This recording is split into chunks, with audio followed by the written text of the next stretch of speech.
picks his tag team partner in the head, quickly assuming the role of the bad guy, or what the wrestling world calls the heel. Are you kidding? What a despicable act that was! Or a match is almost lost when, what's that?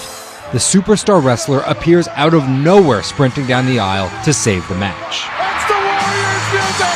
That's the Ultimate Warrior! That's a swerve. So it should go as no surprise that World Wrestling Entertainment, known as the WWE, the most popular brand of sports entertainment in the world, is prepared for any swerves that come their way. So here's the story of how the WWE learned to see the swerve coming.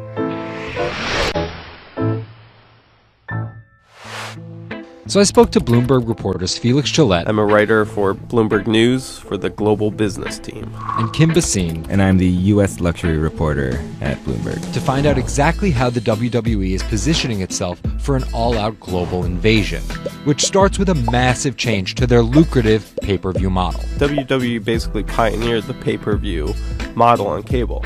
I remember as a kid when the pay-per-view events came up, all of our friends would scramble around and try and get one of the parents to pay for it. But in 2014, they took a huge risk. They saw a little bit sooner than some of the other entertainment brands that where this whole thing was moving was away from cable and satellite television and towards on-demand streaming video apps. They made this risky decision, in essence cannibalizing that pay-per-view model, which they had essentially built. And after some early turbulence, it's working. Roughly 1.5 million people are paying $9.99 a month for the WWE app, making it the fifth most popular streaming OTT service. This adapt-or-die approach is in the WWE's DNA. Over the past 30 years, the company always seems to think 2 steps ahead. In the early 90s, WWE was at its most threatened when Ted Turner took them on with WCW, which stands for World Championship Wrestling. And back then, the WCW was winning the ratings war.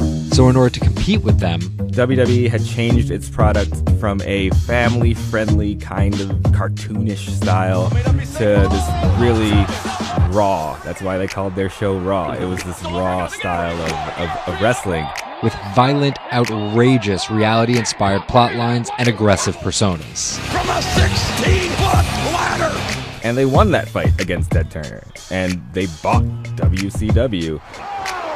The early 2000s ushered in an era of testosterone-driven programming aimed at the red-blooded American male. Bra and panties matches, and people smash each other over the head with like barbed wire bats and things like that. Until 2015, when WWE fans started a hashtag Give Divas a Chance. Since then, WWE has hired 40 more female wrestlers, and that growing cast of female characters was part of a much larger plan. They started to try to appeal to a broader set of people. Let's attract more female fans. And after we've attracted more female fans, let's attract more international fans. They're broadening their base, and they're doing that in large part to make it more advertising friendly. And not just friendly to advertisers. They're trying to build up their fan base in China. They're trying to build up their fan base in Europe. They, already have a pretty good fan base in India. India is a place where they already have an established wrestling culture because of the gigantic Indian wrestler, the Great Khali. But there's still a lot of work to do. While the WWE set a revenue record in 2017, only 30% of it is coming from an overseas audience. And there's one person whose responsibility is to grow that number. The buck eventually stops at Vince McMahon, no matter what's happening within WWE. Yeah, he's a very controlling guy, and it's a very, very, very tightly scripted company. And that goes all the way down the board to big stars' entrance music